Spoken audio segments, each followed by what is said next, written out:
All right. Hello, everyone. My name is Marcus Medley. I am the host of the Hold My Hustle podcast. And we have my very good friend, Remy Smith-Lewis, for today's show. Very exciting show. I think we're going to talk about some stuff that will really have a lot of you wondering what you can do different to achieve some of the things we're going to talk about. But before we dive into our topics, Remy, I would just love for the people who don't know you, I would love for them to learn a little bit more about you, Yeah. your story Mhm. before we, go forward. Yeah, good stuff. Well, first of all, thanks for having me, Marcus. Super proud of you, man, of pursuing this and you're the dream, man. Always proud of you, man, in every essence Appreciate of the way. But yeah, Remy, I'm a born and bred Bay Area kid, loyal to my soil, as we always say. But born and bred Bay Area kid. I've been in tech now for almost 11 years on the recruiting side and the DEI. How do we think about attracting and retaining underrepresented talent? And then I've recruited everything from healthcare tech to legal engineering, you name it. I've recruited it. I kind of consider myself a generalist. And I've had some really cool companies, married and expected our first child on the way. So on baby watch. So that's exciting. And yeah, excited to chat with you today. Man, for before I even go forward, congrats on the little one. As someone who has two of my own, it's definitely a very exciting time. Before we go into the topics, you talked a little bit about some of the cool companies you worked for. If you don't Yeah, mind sharing just yeah, names, because I think for there sure. are some very powerful names that people will recognize. For sure. Yeah. So, I mean, so let's back up a little bit. I think first I want to say, like, I think being a Bay Area kid growing up in Oakland, Berkeley, San Francisco, right? Like you're half an hour from Silicon Valley. And so your network just naturally becomes closer. I remember being in elementary school and like having a friend's dad who worked at Apple and a friend's brother who worked at Google. You know what I mean? Like I just was immersed in that a little bit. So I want to pivot by just kind of saying that, like, yes, I think I've worked hard, get to where I am, but being here in Silicon Valley or growing up there, like the accessibility to it is much better. Much better. That's not correct, but is more accessible. So I want to kind of pivot by saying that.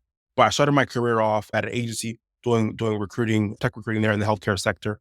That then led me to land a job at Google, where I started off on a team called G Tech. And so I was at Google, I was there for a year. Then I moved to Google marketing, did that for another year. Again, being in the Bay Area, right? You're very like startup prone. You go to the coffee shop here, you hear someone, what I mean? It's just very so. At this time, Instacart had just kind of like got going. They were still pretty new. They were having some success. This is again pre-pandemic. So I think this was what, 2018, I think it was 19. I got the call. They were building out some recruiting and some marketing recruiting. So I had the chance to go there. And I was there all the way through the pandemic when it went from like a couple 100,000 orders to like million orders a day, right? And like that was nuts and a fun time being in that startup culture. I did that for a while, and then I left and went to 23andMe, where I got to turn up the biotech, which is a space that I had never worked in before. But it was a pre-IPO again, and it was really exciting. I got to learn a lot about science and then the biotech field, which was super fascinating. Did that for 2.5 years. Then unfortunately, was hit with layoffs like a lot of folks, a lot of my brothers and sisters here in Silicon Valley and across the country. And then I recently landed a role at Meta where I'm supporting engineering there. And I've been here now for 6, 7 months or so. So exciting, some really cool companies, been blessed, done some startups, done some big tech, some smaller tech, but and then across the board. Nice. I'm glad you shared your background because this transitions really well into mine. So for those who don't know, I started at Silicon Valley Bank, and Silicon Valley Bank, before it was in the news for all the wrong reasons, and they made one hell of a comeback since then. Yeah. Yeah. And the reason why I'm happy that you shared the names of some of those companies is so that we can add context into this first topic of code switching. Now, for those who don't know what code switching is, it is something that many people across all walks of life deal with. In easy terms, code switching is essentially being a different type of person depending on the crowd. Now, Remy's from the Bay, I'm from Southern California, and that's, being Cali kids is one thing we had common and why we clicked so fast. And what comes with that is a different type of culture compared to what we encounter working in tech and banking. Mm. And one of the things I learned very quickly that as we go through this call, it'll be one of the things that we really prioritize is how difficult it is being your true self 100% of the time. And I think it's a little bit of fear of repercussions of what comes out of being one side versus the other, depending on, who you're around and stuff. So, with that in mind, I would just love to hear your experience on code switching and the impact that it's had on your mental health and your Yeah. just your life in general. Yeah. Yeah. No, it's a good question. So I want to first start off by saying, like, I didn't know what code switching really was until I was out of college Yeah. in my career, right?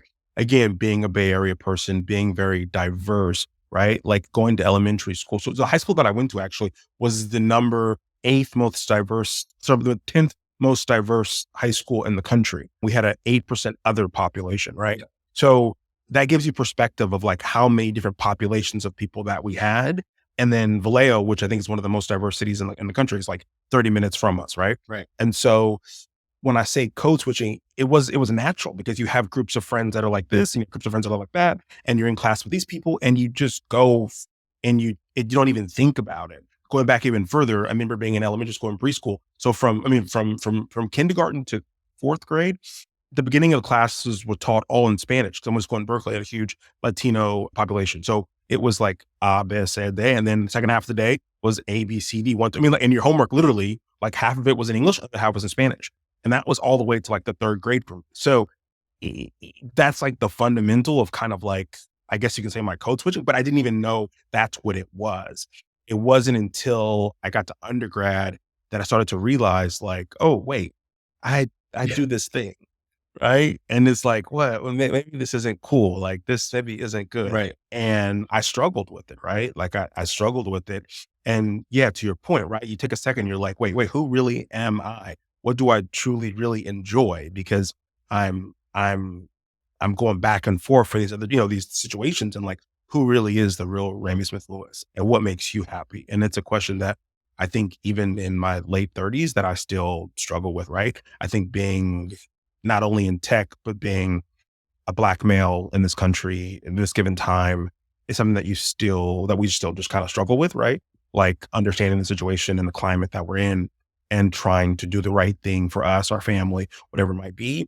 You ask yourself, like, who am I and what do I stand for? What I represent? It's taxing as hell, bro. Yes. Like, I mean, it is taxing as hell because you find yourself in situations where you're like, that's really maybe not how I should have answered that question. Right. Or, when you get into DEI, especially in the corporate America, right? You think about like from a diversity standpoint, this is probably not the right thing to do. Or, maybe we should really think about this a different way. But, and like who you are, and then you're like, but the business comes first, right? Like and so like I've been lucky to work at some companies who I truly honestly feel like have put DI top of mind. And of course, there's your outliers at any company you go to. There's going to be hiring managers anywhere you go that are going to disagree and not think diversity is important, right? And so then it's kind of like questioning who I am as a person and what it means, and like what I represent. Um, Bringing your authentic self at work, right? That's a huge thing. And then what does that mean? And being able to just like take a deep breath and be like, I'm okay. And there not be any microaggressions. Right. And I mean, that's again, like a whole nother can of worms that we can, talk about and the stereotypes. So I think like reeling it back in, like it's tiring as hell, like the code switching. B, I think it happened for me. It was so ingrained in me that I didn't even know I was doing it until I think to undergrad. And then I think like, I realized like, oh, I do this thing. And then thirdly, yeah, it's causes identity issues of like, who really are you and what really do you like and what really do you want to do? And that's not cool. Like that's a toxic trait almost of like not knowing what you really want to do and what really makes you happy. And it's something that like I still work on to today. It's so true. And like all really great points, amazing points. And I, like you, when I started off at Silicon Valley Bank, I would say because their culture was built on mimicking the companies it did business with, I felt that I could be myself starting off in Yeah. the real world. And then Yeah. I leave Silicon Valley Bank, I go to a traditional bank, and it's the Yeah. complete opposite. It's Yeah. everyone's in a suit and tie. Everyone gets in at 9, leaves at 5, not much mingling. But Yeah. even with like events, when certain songs would come on that Yeah. I knew that if I was in a social setting with my friends, I would be Right. going crazy right now, right? Right. Right. But Right. because of this, like the current crowd I was with at the time, I Yeah. almost and I like you, I didn't even realize I was doing it. It got to a point where I was almost disregarding what Yeah. like background noise, and Right. it does become so tiring. That word is like the perfect word to describe it because one thing that I to this day kind of still struggle with is when I'm mingling with both crowds at the same time. Yeah. That's tough, right? When I have a group of Right. corporate friends mixed with social friends, like who am I? And Right. Right. that's where I think I really had to sit down and start saying, you know what? I need to find a balance. I need to be Yeah. my authentic self in a way that is still like positive toward my personal brand. And I Right. started with LinkedIn. And Yeah. what I did is I was like, you know what? I'm gonna stop saying things that I know I don't say in real life. I don't say I'm I'm so excitedly happy to share. I don't talk like that in real life. Right. I need to Right. talk how I talk in real life. And Right. I started making those little changes. I felt like people who actually know me to my core were like, that guy sounds familiar. And Yeah. I For stopped sure. being a ghost in the background on For sure. LinkedIn. I'm starting to be For more sure. active and not just with LinkedIn in general, just with all social gatherings, Yeah. etc. But yeah, authentic was a word that really stood out to me. Yeah. For sure. No, it's yeah. And then you find yourself, and again, I go back to saying, like, I think coming from a melting pot of my background, it happens because you have friends from this group, you have friends from that group, you have this class that you go, like, it just, I think it happens to us versus I think some people who are from like maybe a more of like a smaller town or from like a, one culture kind of place or whatever it might be. I think that's the advantage, not advantage, but it's kind of ingrained in us California folk a little bit more. Yeah. And then, yeah, to your point, right? Like we get spoiled working at some of these tech companies because the other day I walked in, I got in a little bit late for breakfast. Like I got a little bit late for breakfast, but there was still like bagels and like everything there. And I'm like, what other world does this exist Right. where like I missed breakfast, but like they still left these things out for me to grab. And like they're catering to, like to me, even though I'm the one that was late. Like lunch breakfast is over, but they were like, no, there's still some bagels and this over here and this over there for you. And this is, I'm like, so you get spoiled in that sense of it. And then you go to, other companies or other places where it's a little more conservative and it's like, oh, it's no, you snooze, you lose. Like, there's no, Right. like you're like, there it is. And so, yeah, I mean, yeah, we're very blessed. We're very blessed. Yeah, absolutely. And I'm very happy that I feel like it started with startups. I feel like bigger companies are starting to embrace letting people be their more authentic selves. I think it Yeah. started with, okay, we're going to let people dress casual on Fridays. And I think more Yeah. companies are like, you know what? Why are people in suit and ties if they're not customer facing anyways? Yeah. You saw people change the dress code and then, like big companies like Meta, I feel like you guys Yeah. do very like innovative office things that people Yeah. are like, you For know sure. what? Why don't we do that too to make the people their happiest selves while For working? sure. Yeah. So, For sure. and that transitions perfectly into our next topic, and that is essentially how does one balance being authentic while also climbing the corporate ladder? I think Yeah. who better than someone who recruits people and Yeah. is involved with the professional development of individuals. For sure. Yeah, that's a great segue. I agree. So I will tell you the most successful people that I have worked with, I've recruited, I've seen make their way through the top are folks who are the most genuine. Like seriously, like the most genuine. Those are the ones who I find the most successful. The one who's not the first one to always talk in every meeting. The one who, I mean, one of my favorite hiring managers, he was at Google. Like this guy was just so brilliant. And we'd all be in the meeting and we're all talking, spitting out data points and everything. And he would just sit back and like, we'd be waiting for him to like talk. And then he would say something and it would be so prolific because he just wanted to hear what everyone else was saying and like formulate his thoughts before just coming in and being like, I'm the manager. This is what I need. This is what I'm looking for. And he always just, and I try to implement him when I'm in meetings, right? Like I think about that. And so those are the folks who I've seen climb the corporate ladder the most. Those people who are generally just like nice people, like don't backstab people, don't be an asshole, like just be a nice person. And then who are just genuinely interested in like what, like their space, like own their space. Like this is what I do and be able to talk to it on all levels. And then just being like a nice person. Like that's what those are the folks that I see that they do really well. It's not the loudest person in the room. It's not the most flamboyant person. It's not the one with the fanciest degree. It's usually I mean, like and that stuff helps, right? Like having an MBA, like all those things are like icing on the cake. But I think like the meat and potatoes of it, I would say, is like the folks who just genuinely have a passion for what they do, are genuinely just good people and take other people's thoughts into consideration and just analyze and make these thoughtful decisions and answers and representation of the product, the company, whatever it is that you're working on. Those are the folks I've seen climb the ladder the most. So how do you do that and still be true to who you are? I think hopefully we all can just be good people. Like I think that's the golden rule, right? Like, and then I think just like owning your brand. Like if you're going to be a podcaster, like you be the best damn podcaster you can be. You're doing the research, you're understanding like how you can be that person. If I'm going to be the best engineering recruiter, like I need to learn and I'm learning like what other companies are doing. AI is hot right now, I think, as everyone knows. And so like, what's going on in the AI space? What are my competitors doing? How can I speak to that? When a candidate hops on the phone and I'm talking to them and they're like, oh, I have an offer from here, here, and here. I'm able to navigate those and understand like what, how does, I don't know, OpenAI's compensation packages look like compared to ours? And, what does that mean? And so it's like, and I think that's what helped me stand out as a recruiter is like really just owning my space. I've spent a lot of time marketing recruiting is probably one of my main meat and potatoes. And so like, and I feel like understanding what does paid social do and SEO and SM, or like understanding those things and how do those candidates do those things and be able to speak to that. I think that's how, again, like owning my craft, like that's helped me get to where I am today. Man, that's spot on.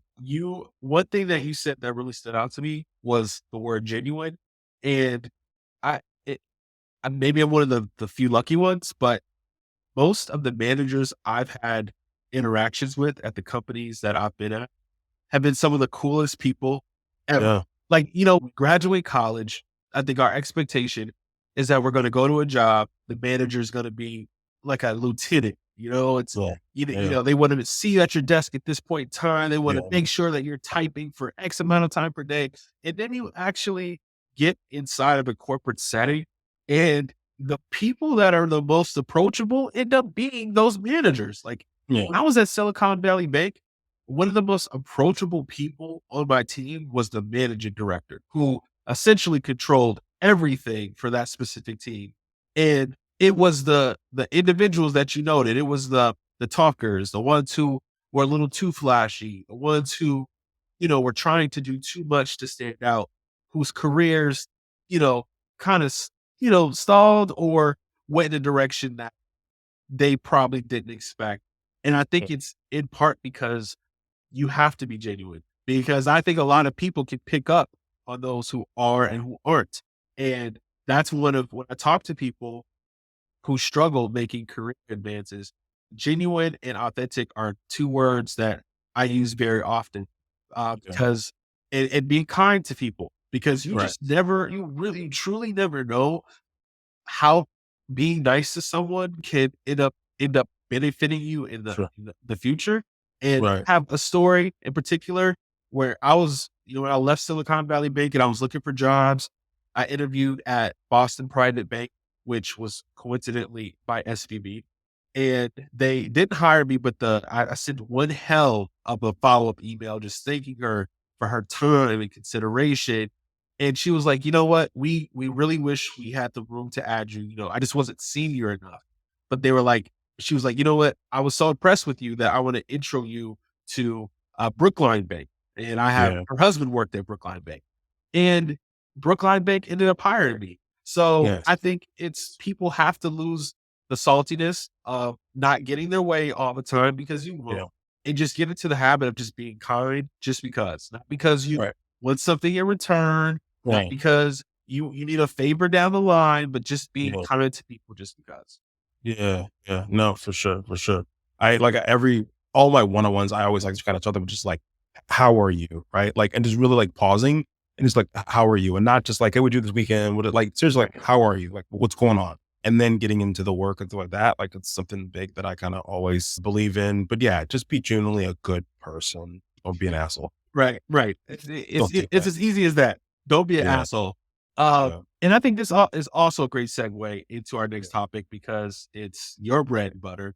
And Yeah. as someone who is a senior recruiter at one of the biggest companies in the world, probably to mankind, what would you say are some things that you look for in people? Like, or what is some advice that you would give people looking to break into tech while remaining their authentic selves?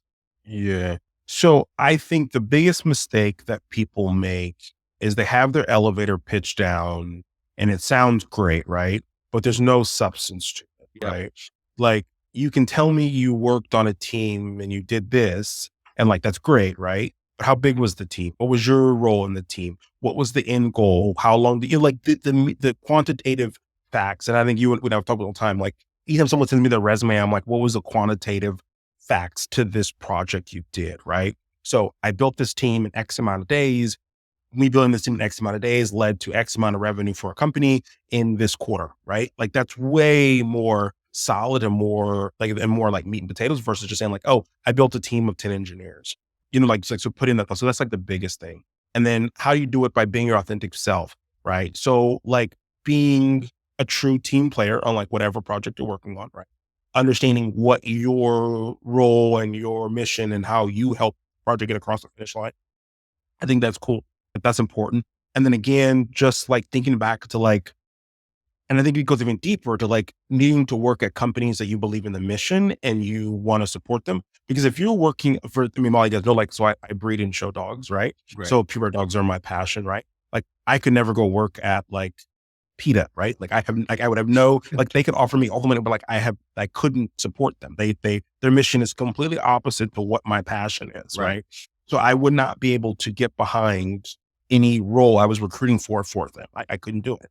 I enjoyed working, all the companies I've worked at. I believe in the product. I believe in what's going on. 23andMe was huge for me because like, I used to always say like, no, I can't cure cancer, but I could hire someone who could find a cure for cancer. Just go through Right. look at genealogy, right? And so like standing by that, being authentic by that. And so like that helped me move forward in my career. And like candidates would always say like, wow, you're better than other recruiters. Like I could tell you really know the product. I could tell you really know, you really believe in the mission. But yeah, because it's what I want to do. Right. So I think be your authentic self and work for companies that you can get behind the mission, what they're trying to do. That helps immensely. That helps immensely. So I would say that also, and then and set goals for yourself, right? Like, really, set some easy achievable goals, and then, set some farther goals, and then just and realize that like your your story, you're not the only one that's feeling the way that you're feeling today, right? Like your lived experience is not the only lived experience. And I think that is one thing that with the power of certain social media, like we're able to see that now that like, yeah, that you thought that was just something that you experienced, but like there's other people who experience that too. So remember that and don't be afraid to ask for help when you feel like, I don't know, don't be afraid to ask for help because you're probably not the only one in the room who also feels like I didn't fully understand that. Right. And that was huge too, right? And again, talk about code switching. When I was in rooms with folks from Harvards and Yales and Ivy League schools, or they had MBAs and I didn't have an MBA. And so like, if they would explain something, I'd be like, would be scared to speak up. And then, and it would be at the servants of me, right? Like, they'd be like, Remy, you got it? And I'd be like, yep, I got it. Yep. Knowing dang well, I didn't get it, but, and so it's to a me the servant. So, and again, I was fortunate enough to have managers who supported me and they were okay with me coming back and be like, I didn't fully grasp that concept.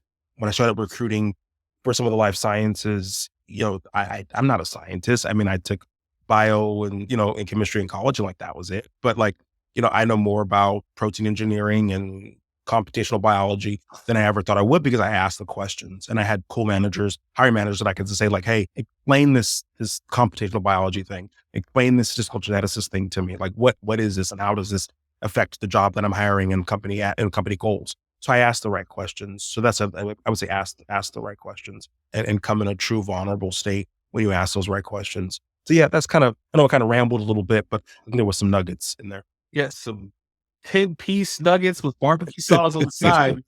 Yeah. I really related to, when I started off early in my career, and this point really hit home. I, like you, I was surrounded by people who went to prominent schools. Most of the people, when I said I went to Grambling State University, they Yeah. had never heard of it. I had to Never say, did.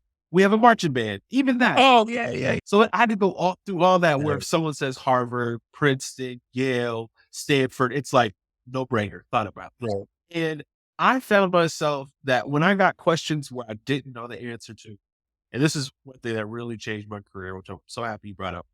You know, I I tried to impress, and this was me code switching and not knowing it, that I would say things like in a way that I thought was the correct answer. Right? Yeah. And then one day, my manager pulled me to the side, and to this day, I have a great relationship with him. And he told me, like, if you don't know the answer to something, that's okay. We rather you say you don't know the answer and you go find the answer than to just make up something on the spot to make it appear as if you know the answer, because then Right. people will lack trust in what you have to say. Exactly. And it was a hard conversation for me to hear at 23, Yeah. 24, where I'm on Yeah. top of the world. I'm like, man, this is my Yeah. first shot. I know what I'm Yeah. doing. But he was so right then. It stands true to this day. And I at my last job, before I was, part of mass layoffs, unfortunately, part of my role was interviewing candidates, and I interviewed a candidate, asked her a scenario type question, like, what would you do, you know, in this type of scenario? And I could tell that she knew no idea of topic we were talking about.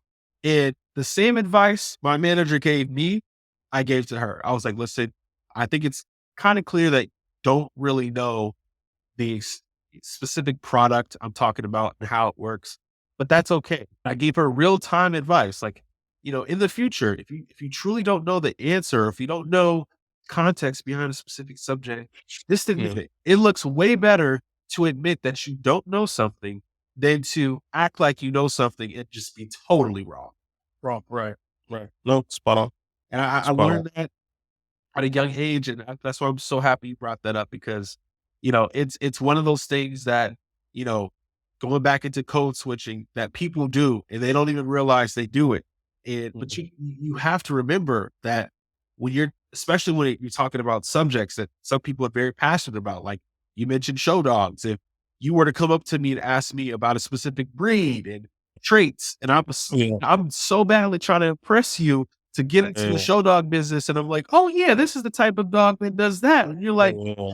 I don't think you know what I'm talking about. Like, Right. then that's Right. your impression of me. So Right. I think Right. that's Yeah. one thing that, huge nuggets again, like is really, and it goes back to just being authentic, but it's just knowing, how to admit when you don't know something and getting the help Right. for it. Exactly. Exactly. Spot on. Yeah. Get the help, do it, and then own your space. Right. Like if you're going, like whatever you're saying, this is what I'm going to do. This is my career. This is the field I'm in. Like you need to take 20 minutes to read some news of what's going on in the space. Take 20 minutes a day to just look and see what's going on in the world of whatever it is, just so you're top of mind and you can speak to it and own it. And yeah, just yeah. Take 20 minutes, 30 minutes a day to just see what's going on. You can put the news alerts on your phone, whatever it is. Yeah, it's important. And that's so true, and it's such a precursor to our final topic: how we can empower people to be proud of their identity while Yeah. trying to achieve their aspirations, and less a question, more thoughts. I think one thing I'm very always been inspired by you about is that, like, I've seen how far you come in the show dog world. I remember when you were 18 when we met, And back then, you were still getting business cards. You were still trading emails with folks. You were showing your face at these events. You were like, and it goes back into code switching, but there is a plus to it. And sometimes Yeah. that's, trying to make that best first impression. Right. And to see where you have gone and then to see you on TV, we're sitting Mm. there watching you on TV and remind me which year it was. It was, 2020, so 2 years ago. yeah, 2 years 2 years ago. ago. Yeah, It yeah, was insane. And I yeah. think what has happened is that we are now part of a culture. And I talk to young people. I have cousins. I have, like siblings of friends. I think people want things to happen overnight. And And it does. when it doesn't happen overnight, instead of working hard and doing those things you said, researching it, really jotting down step by step how they can achieve it, they just try to go into the next occupation that maybe can Yeah. bring them, satisfaction quicker. So, Yeah. what are your thoughts on that? And what's some advice you would give people who are trying to find something that they're passionate about, in particular, while being their authentic selves? Yeah, that's good points, and thank you for that, Marcus. Appreciate, I love you, man, and thank you for supporting me and, Oh and yeah, being there from yeah, a long time.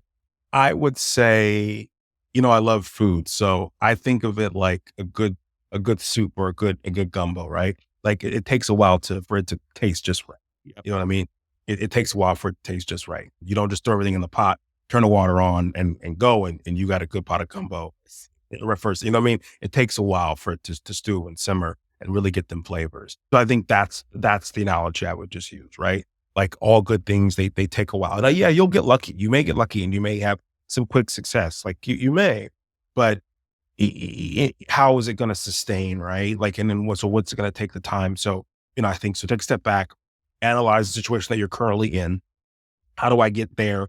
So from where I'm at now, how do I get there? Okay, cool. LinkedIn is very powerful, right? Who can I network with or meet that has gotten where I want to go?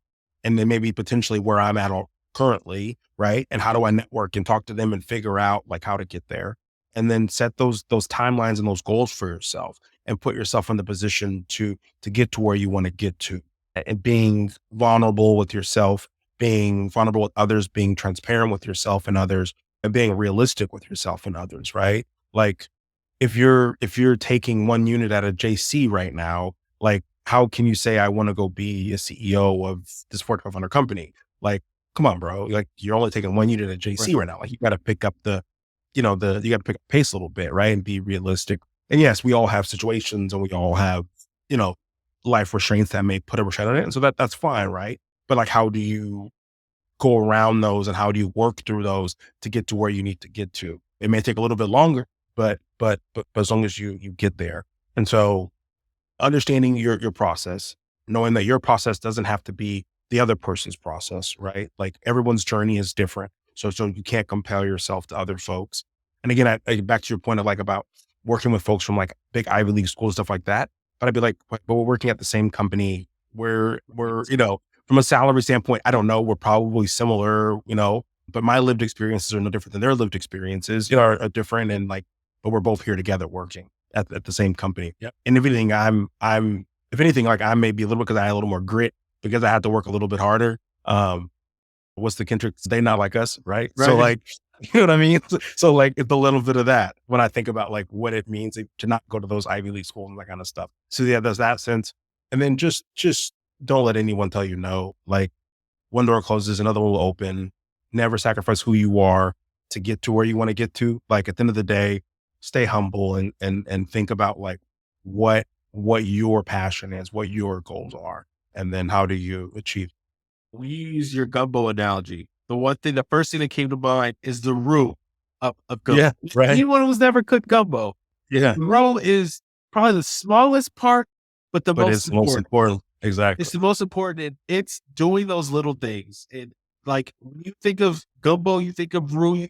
The roux is doing little things like checking in on people. Like you said, Yeah, how are you? Not because you need something or want something. Just how are you? How are things? Like, right. are you in town? And I remember you were in town a few years ago and we That's right. we grab food, Breakfast is and good. it's doing those little things. You know, we've lived cross country for so long now, but Right. we have introduced people from our network to one another, For and each other. you Right. know, we've Exactly. been able to stay in contact. So it really is doing those little things.